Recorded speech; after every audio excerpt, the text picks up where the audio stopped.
अमेरिकी संसद में हो रही है बहस और बहस इस बात की कि भारत के लिए भिड़ जाओ चीन से, चीन को कह दो कि भारत पर अगर आंख दिखाई तो हम बर्दाश्त नहीं करेंगे। आखिर अमेरिकी संसद में ये बहस क्यों हो रही है? पहले डिफेंस डील और अब ये बहस। जहाँ एक तरफ ये सब कुछ हो रहा है तो वहीं दूसरी तरफ पाकिस्तान को बचाएगा वेनेजुएला। आखिर वेनेजुएला क्यों आगे आ रहा है? जियोपॉलिटिक्स में बहुत कुछ चल रहा है, आइए जानते हैं इन खबरों को विस्तार से। ऐसा है कि आजकल भारत और अमेरिका के बीच थोड़ी दोस्ती ज्यादा गाढ़ी वाली हो रही है। आपको याद होगा MQ-9 ड्रोन, 30 ड्रोन भारत लेना चाहता था आनन फानन, और भारत ने ये फैसला कब किया था? जब सुलेमानी की हत्या हुई थी MQ-9 ड्रोन से, तब देखा था MQ-9 ड्रोन का ताकत। वैसे भारत के पास लीज पर कथित तौर पर 2 MQ-9 ड्रोन हैं, पर 30 के लिए भारत ने डील फाइनल कर ली थी,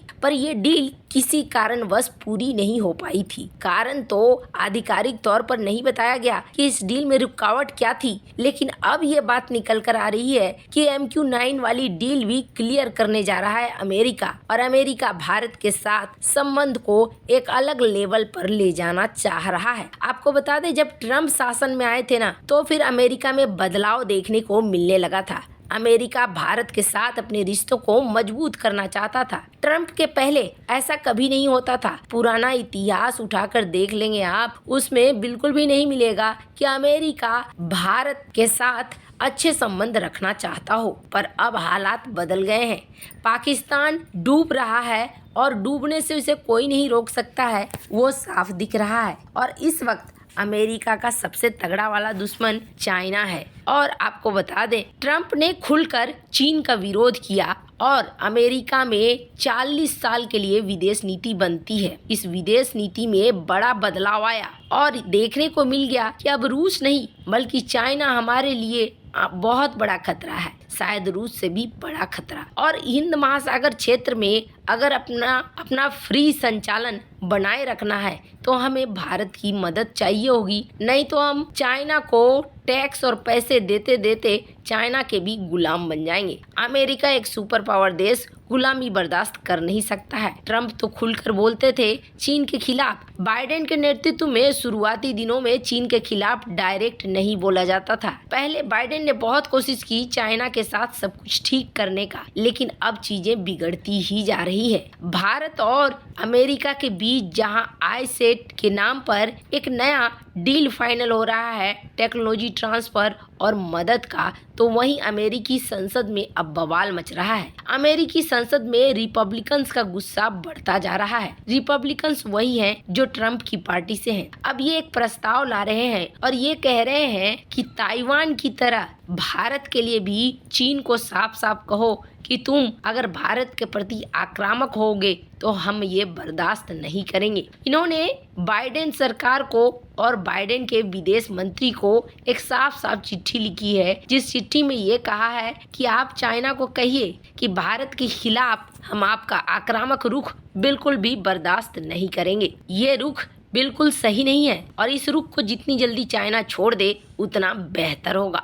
खैर, अब ये प्रस्ताव आया, ये बहुत बड़ी बात है। पहली बार अमेरिकी संसद में भारत के तरफ से बोला जा रहा है और चीन के खिलाफ बोला जा रहा है, ये कोई छोटी बात नहीं है। पर इसके अलावे अमेरिका अब भारत के साथ MQ-9 रीपर ड्रोन के डील्स भी आगे बढ़ा रहा है। कई क्रिटिकल टेक्नोलॉजी देने को भी तैयार है, इंजन भी देने को तैयार है, जो अमेरिका भारत के बढ़ते हुए कदम को दिखा रहा है। वैसे आपको बता दें, अमेरिका भारत ने हाल ही में युद्धाभ्यास भी किया है चाइना बॉर्डर के पास, लेकिन अमेरिका के ऊपर भरोसा करना और भरोसा करके सिर्फ अमेरिका के ऊपर भरोसा करके लड़ाई लड़ना, ये मूर्खता होगी। ये तो जापान भी नहीं करना चाह रहा है। जापान जिसने ट्रीटी साइन करके रखी हुई है अमेरिका के साथ, पर वो भी डर रहा है कि अंतिम समय में कहीं अमेरिका धोखा न दे दे। इसीलिए तो जापान ने अब $400 बिलियन का अपना रक्षा बजट बनाना शुरू कर दिया है, ताकि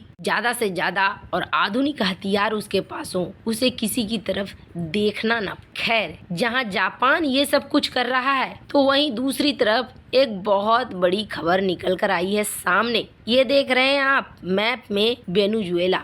वेनेजुएला एक लैटिन अमेरिकी देश, और इस देश के ऊपर प्रतिबंध लगाकर रखा हुआ है अमेरिका ने। हालांकि कभी वेनेजुएला अमेरिका का बहुत अच्छा वाला साथी हुआ करता था और यहाँ खूब पैसे बरसते थे। खूब पैसे इसलिए बरसते थे क्योंकि ये तेल और गैस का अकूत भंडार था। यहाँ पर अमेरिकी कंपनियां खूब तेल गैस निकाला करती थी। वेनेजुएला के लिए बेहद आसान था यहाँ से सीधे बेचना अमेरिका को। वेनेजुएला भी ठीक ठाक मुनाफा कमाता था, लेकिन ये मुनाफा ही उसके जी का जंजाल बन गया। वेनेजुएला एक बहुत सुखी संपन्न देश था, पर वेनेजुएला धीरे धीरे अपने नए नियम ला रहा था। जो विदेशी कंपनियां थी उसके ऊपर नए नए नियम थोप रहा था। ये चीज अमेरिका को पसंद नहीं आ रही थी और अमेरिका ने वेनेजुएला को घेरना शुरू किया। कहा जाता है कि अमेरिका ने वेनेजुएला में अपने पसंद की एक सरकार स्थापित करनी चाहिए। जब अपने पसंद की एक सरकार स्थापित करनी चाहिए तो तत्कालिक सरकार ने तुरंत गुस्से में ऑर्डर दे दिया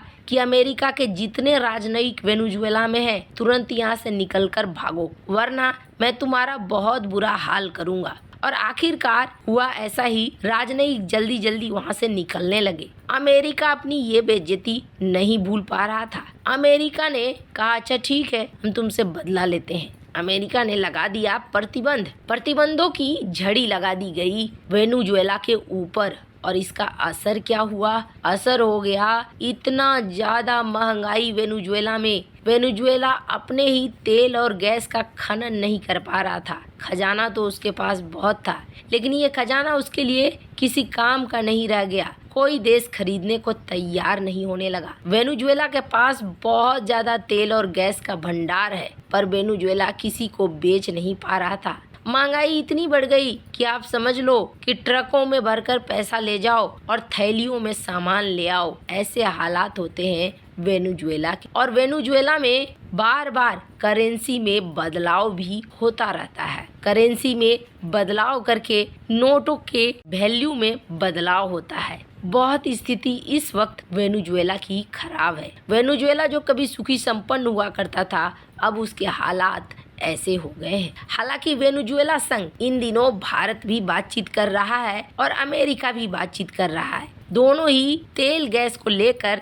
अपनी अपनी तरफ से डील फाइनल करना चाहते हैं। अब पाकिस्तानी मीडिया से ये खबर आई है कि वेनेजुएला ने ऑफर किया है पाकिस्तान को कि आप हमसे तेल गैस ले लो। आप रूस के पास जा रहे हो डिस्काउंटेड तेल और गैस लेने के लिए, रूस को छोड़ो, आप हमसे ले लो। हालांकि पाकिस्तान ने इसको लेकर क्या जवाब दिया है ये तो अभी निकल कर सामने नहीं आया है। अब पाकिस्तान के पास इतना भी पैसा नहीं बचा है कि वो डिस्काउंटेड रेट पर भी तेल ले सके। ऐसे में लगता नहीं है कि वेनेजुएला से तेल खरीद पाएगा पाकिस्तान। खैर, अब ये तो आने वाले समय में ही पता चलेगा कि किस डील फाइनल होती है। वैसे इन सब मामले में आपकी क्या राय है? कमेंट कर जरूर बताएं। जल्द मिलते हैं अगले वीडियो में नई खबर के साथ।